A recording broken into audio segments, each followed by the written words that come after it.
A very good evening to Dr. Anoop Swarup and to our guests present here for today. We are holding a dialogue. Basically, we are holding this dialogue today in memory of Dr. Glendy Page. Dr. Glendy Page was a pioneer in the field of non-killing, and he had come up with this ideology that non-killing is a measurable goal. And before we proceed on to discuss positive peace, before we move on to discuss what is non-violence, we first need to understand what is non-killing. And in his seminal work, Non-Killing Global Political Science, Dr. Glendy Page explained his ideology. I got I got the opportunity to work as a PhD student under Professor Dr. Anoop Swarup. And while working for my PhD, I got acquainted with this ideology. And while working for this PhD thesis, we developed upon the ideology propounded by Dr. Glendy Page. And thereafter, we decided to move and explore this area, this paradigm more deeply. So today is also the day on which Dr. Glendy Page passed away, and that is why we are holding this webinar. So before I proceed on to discuss the ideology of non-killing, I'll first brief everyone about Dr. Anoop Swarup. Professor Dr. Anoop Swarup had been associated with Dr. Glendy Page for a long time. He is a renowned personality having an expertise in a variety of fields. He is the recipient of the Hiroshima Peace Prize Award, Japan, the Presidential Award, Republic of India. He has over 40 years of distinguished service as a strategy and peace activist, life scientist, futurist, and a civil servant in India, Australia, and UN. And as for myself, my name is Dr. Katyayani Singh. I'll be hosting this session, and briefing about myself. I'm working as an assistant professor at Jagran, Lakecity University, Bhopal. So welcome aboard, sir. It's good to see you after a long period of time. Same here. Thank you, sir. So first of all, I would like you to tell us about the ideology of non-killing. How do you differentiate this with peace? Thank you so much, Dr. Katyayani Singh. At the outset, let me congratulate you for taking up this onerous responsibility, because today happens to be the 5th anniversary of the passing of late Professor Glendy Page. And this day is also equally important because one thing which many of us may not be aware, today is also Celebration of Life Day. So life as such is sacrosanct. It's most important part of our own existence. So Celebration of Life Day was originally celebrated to celebrate children, but then it was realized that it is more about life, that we exist. And if we exist, then we advance. And when we advance, it is a civilizational advance. It is like going away from Darwinian evolution to a revolution. So let me compliment you for taking a very good topic, wonderful topic, and today happens to be the 5th anniversary on 22nd of January. So that is all about this. But the first question which you have asked me is about peace and non-killing.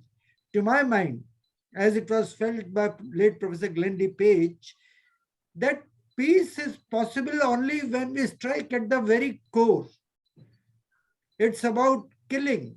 If killing has to stop, in contrast to non-violence, because non-violence might be an abstract term, but killing is something which can be targeted, which can be achieved, which is measurable.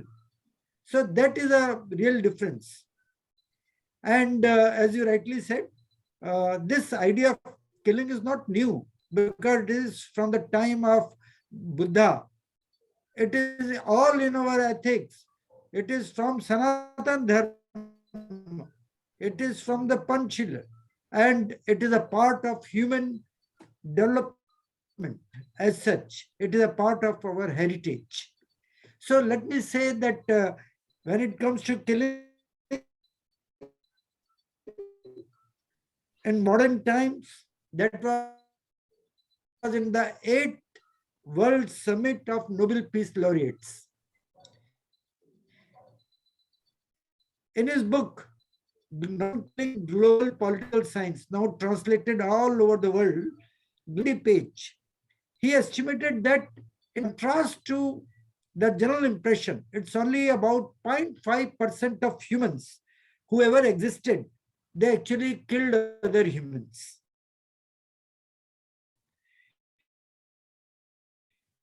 So the anthropological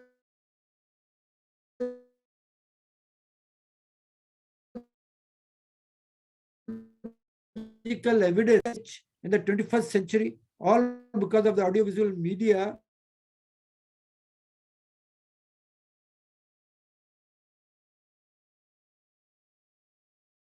and movies, that killing has been, brought into the fore. And that actually has created all the problems in our modern day world. Thank you.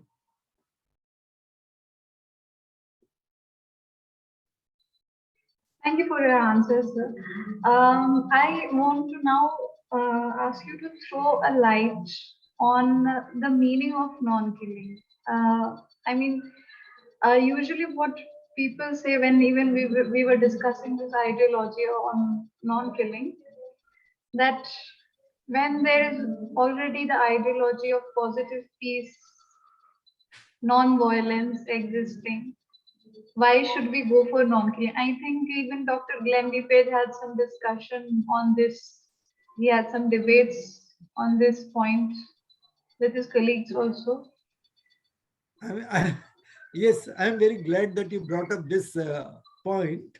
And let me come straight away to another great proponent who is John Galtung. The idea of positive peace was proposed by him, and he is universally recognized for this whole idea. And he had a little difference when it comes to, the proponent of non-killing peace of Glenn Page. He always felt that it is a negative peace concept. But Glenn, in my own discussions with him, uh, he felt very strongly, and I concur with Glenn, that this is not negative peace, but in a way it's, nothing but positive peace. It's, the foundational ideology when it comes to peace as such. And that is why you may recall that one of our research paper which has been published is talking about affirmative peace.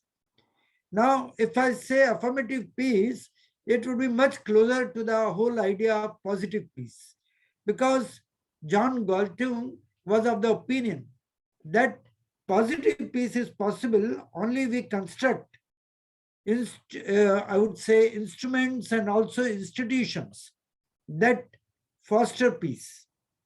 In affirmative non-killing, what we say is that we try to build those institutions and also focus on education so that peace is possible, because the very heart of the whole problem is killings.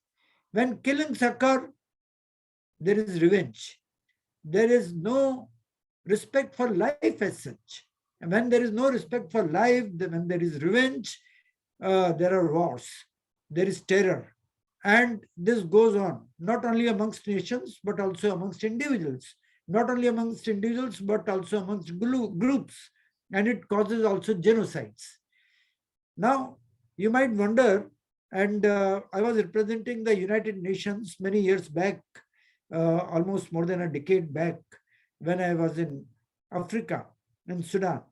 And I used to wonder what makes these tribes so violent. And then it struck me that it is tit for tat. That is the whole problem. When you look for vengeance, when you look for revenge, then there is no end to it. And the problem is more compounded when nations, they become a part of this revenge cycle.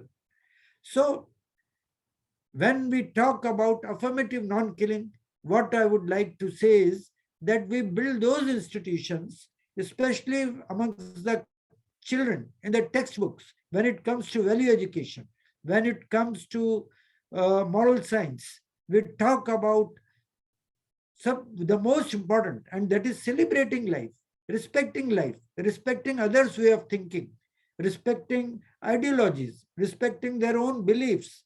And that is what we humans are. And unless we believe in others, we cannot bring about any positive change. And that is possible through affirmative non-killing. And to my mind, this is all about positive peace. I hope I am answering your question. You can always, in between, you can, interrupt and you can ask. Please. Yes, sir. So I would now like to bring our non-killing index. You remember we developed this non-killing index saying that non-killing is a measurable goal. So we decided that there are going to be certain parameters. We are going to indicate that how killings are occurring in the society. So, like we had identified 4 to 5 parameters: homicide, suicide, capital punishment, war deaths that included external war and the civil wars also. So, which of the parameter do you think is disturbing the world right now the most? Is it homicide? Is it suicide? Or capital punishment? Or countries are differently affected by different This parameters? is, I should compliment you because it is more than me, it is you who has developed this index. And really speaking, the focus here is very clearly on killing. So until now, we were talking about a global peace index. There is a global happiness index. But nobody is talking about the real issue. The real issue, you cannot think of happiness on a universal scale or peace on a universal scale unless we strike at the core of the problem. And the core to my mind is killing. And as you rightly said, you have taken these 5 parameters from homicide to, it's important. I'm coming even to ecocide because nowadays we have got a global pandemic in terms of COVID-19. And humans, we have altered our own environment. Our world is a Gaia world. In a Gaia world, it's our own existence, which is utmost sacrosanct. This is in reference to life as such. And when I talk of life, I would go and extend it to all life. And when you talk of all life, the issue is we can start with humans, then we can go to other living beings.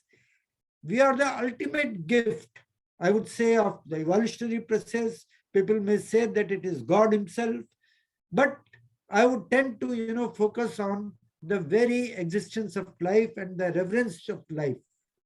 So to that extent, to my mind, this global non-killing index is very, very critical because countries should have a real idea as to how homicides, suicides, ecocides, and the list goes on, why they are impacting us, humans, why suicides are happening. Suicide is also, as you know, is a form of killing of your own self. Why homicides are happening?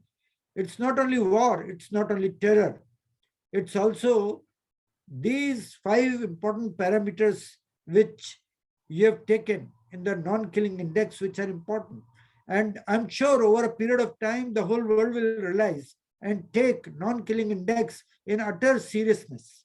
You have brought 2 such indexes, 2019 and now the 2021 index. I'm sure it will be a yearly one as we go, and it will bring the, I would say, recognition of a particular country on this very important parameter, because it is at the heart of the wellness of a country.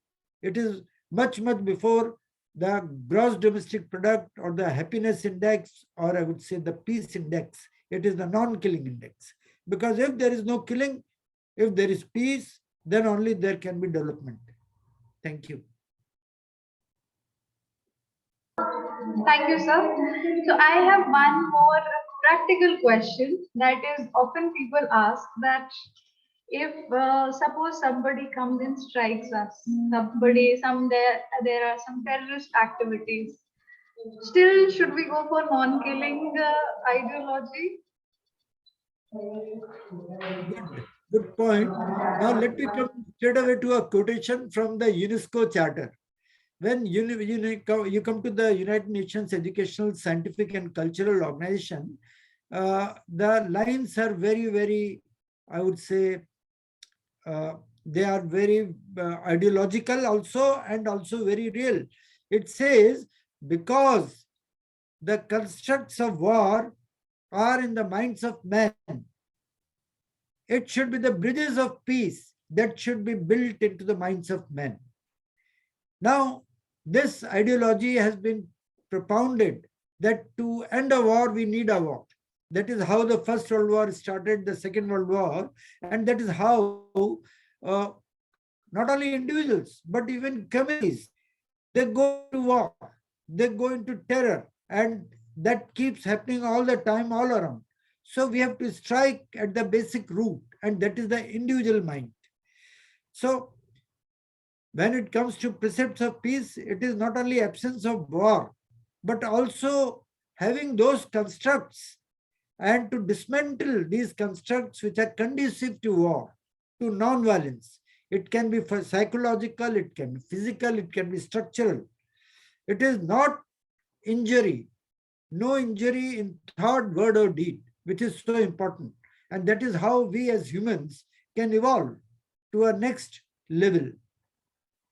I hope I'm answering your question here. Yes, sir. You definitely are answering to all the queries. So my next question would be, you mentioned about media, the role of media in provoking violence. So have we seen, I mean, you have seen how media worked in 30 years to 40 years back. And right now, how the media has changed in its working style. So do you think the change is negative? There is a negative change in the working of media, or do you think there are some positive aspects also?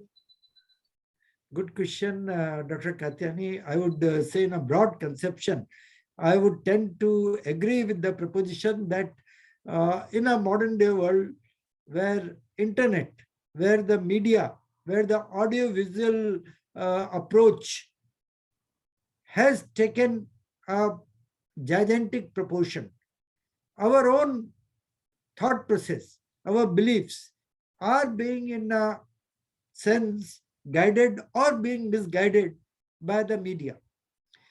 Now, there are a whole lot of issues. When I talk of non-killing, it opposes aggression. This is brought about by the media. Assassinations, autogenocide. There used to be a time when perhaps lack of information, perhaps no glamour attached to assassinations, to killings, and that made a whole lot of difference. It is about contract killings, corporate manslaughter, cultural genocide, capital punishment, democides, domestic killings, ethnic cleansing, ethnocide, feticide, gendericide, genocide, honor killings, ritual killings, infanticides, linguicides, mass murders, murder-suicide, omnicides, policides. And if I take the list further, it is about politicides, regicide, school shootings that are happening every time, even in advanced countries. So it's not about developed world or a developing world. It's all over the globe.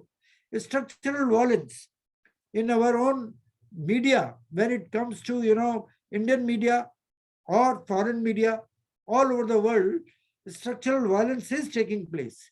And that gives rise to not only psychological issues, which results in suicides, terrorism, tyrannicide, violence, war, killing, direct, indirect, or structural. These are all guided or being misguided only by the media. So, to my mind, it's very important, and that is one of the reasons we need a responsible media. Once upon a time, media used to be about news, and news used to be the real factual information. Now, news has become views, and when it becomes views, and I should say for the TRP ratings, most channels would resort to, glamorizing killings, whether it is by the state or by the individual. It keeps happening all the time. And that gives a misconception amongst our youngsters, amongst the youth, that this is a very common phenomenon, which, as I was mentioning in the beginning, is not the fact. Only 0.5% of humans have ever killed. And that is the real history of humans. This is about anthropology. Yes, please. Yes, sir. Thank you so much for answering the question once again. So, in such a clear and lucid language. So, I hope the audience will get something useful out of it. My next question would be, do you think there is any requirement in changing the educational curriculum, especially in schools and colleges, the philosophies that we are made to read? Because speaking from my experience, all the philosophies I have gone through, whether it is of Plato, Machiavelli, Cordelia, they all are very aggressive philosophers. They have advocated for principles like ends justify means. So, should we still relying on these age-old philosophies, or should we try to change them and introduce the new philosophers, especially those who have worked on spiritual mind, on the education of heart? There are philosophers like, especially while working on my thesis, as you know, I often quoted Rabindranath Tagore, Swami Vivekananda, who were working on spirituality. So, but we do not find these philosophers in the educational curriculum. Why do you think they do not figure in these books of ours? Of course, you have again hit at the heart of the issue. The real issue in our world is that there were spiritual greats like Swami Vivekananda mentioned. Uh, we have forgotten their preaching or teaching. The point is, when you talk of violence, violence in itself is a bad idea, and you cannot bring about non-violence when you speak of violence all the time. Uh, I would come to this point in another manner, and you rightly mentioned about end and means. As Mahatma Gandhi himself said, the end does not justify the means. And to that extent, I strongly believe that end and means both are equally important. To achieve a particular end, one should have the proper means. In other words, as Mahatma Gandhi said, I am ready to die, but would not kill for any reason whatsoever. So, I mean, that sort of approach is required when it comes to human evolutionary tendencies. Now, when I come to Galtung in 2002, he was talking about a very important issue. He said, we cannot globalize the marketplace ad infinitum. And when he was talking about this, he was talking about the religions.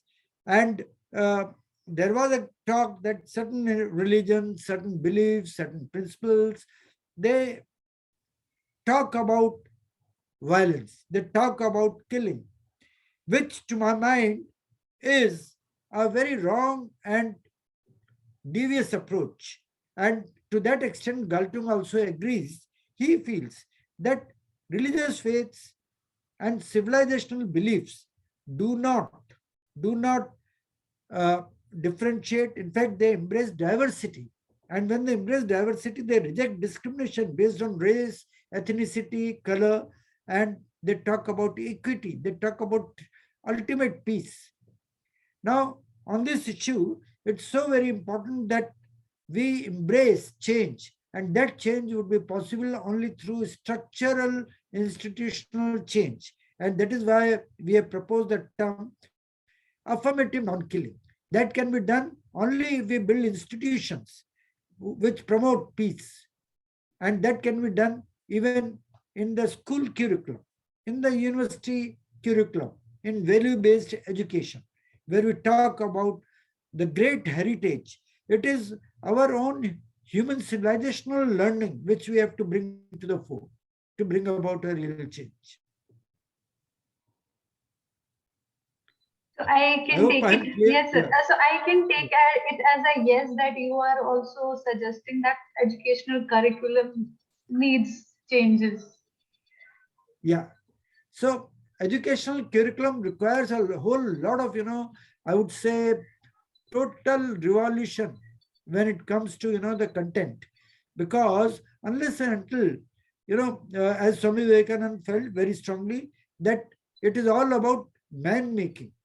It is the personality of the individual which is more important. In this world, uh, it is an internet world.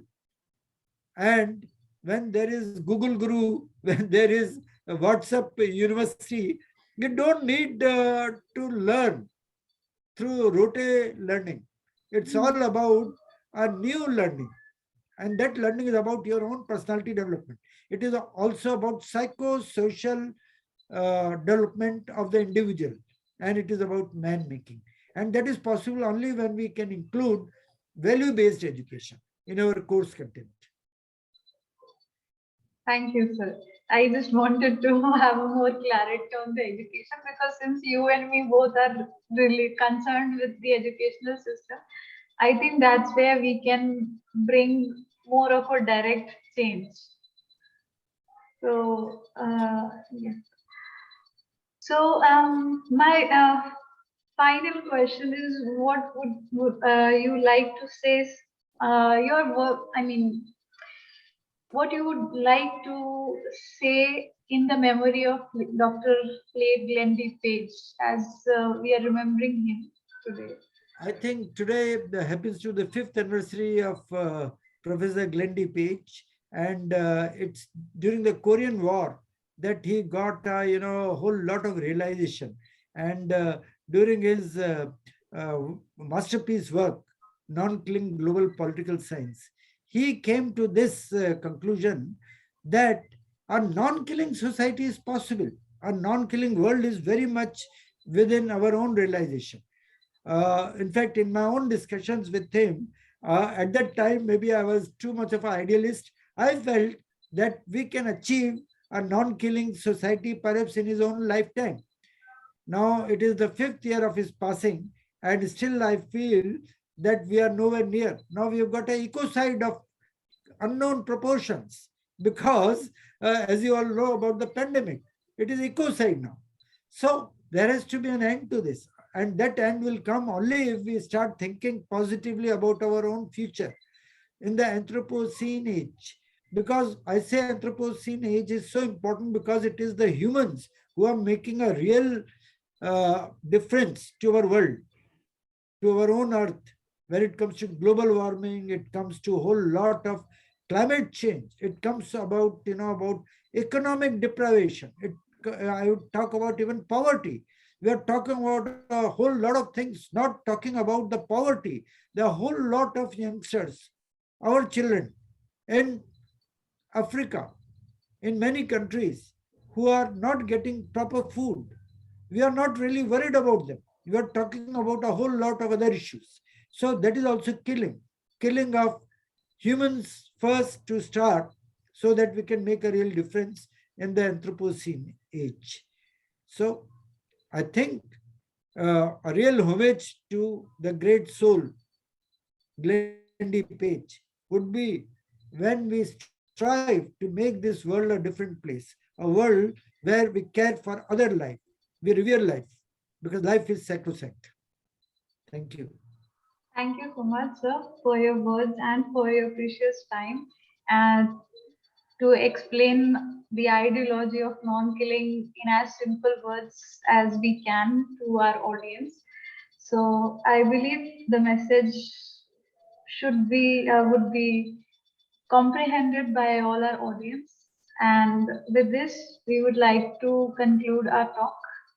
So this was just a Thank you brief, so much. yes, this was just a brief Dr. Katyayani, I should discussion. compliment you because you have taken up this, and maybe we can come up with a series, a topical series, which will be of interest to all your listeners, to all your, I think this can be the first one, Yes, but there is a whole lot of, learnings which we can have from individuals bygone. And you made a great beginning. I hope if anybody would like to ask any question amongst your listeners, they are most welcome at this stage. yes, sir. So thank you for your time. And yes, if we have any questions, we'll be sharing this video on YouTube as well, so that the respondents can post their queries over there too. So I would now like to express my gratitude to you for not only agreeing to this interview, but also for supervising me throughout this PhD work of mine also, in which I could learn about the ideology of non-killing, and which also invoked a great interest in me. So now we have started this research. I would like to continue, and through this series of dialogue, we hopefully will be having more such discussions. So Thank you, Dr. Katyani. May I end with a few lines which I wrote yes, sir. Sure, sir. on non-killing? Sure, Okay, sir. thank you. This was for my collection of poems. I write both in English and Hindi. So this is in English. So for Arcadia. In these times of mindless terror, killings, revenge, and fight, ever thought of destitution, sufferings, and children in fright? Let us pledge and rebuild bonds, bridges that divide, and all their blight. With the Almighty Glendy Page in sight, in infinite reverence we owe to life. Let each one of us be the night, mankind's creativity to guide, billions of us to advance and light. Do not despair and dread at those echoes, but trust your own conscience to be right. Faith and prayer be with us. It is high time for peace and prosperity to be humanity's delight.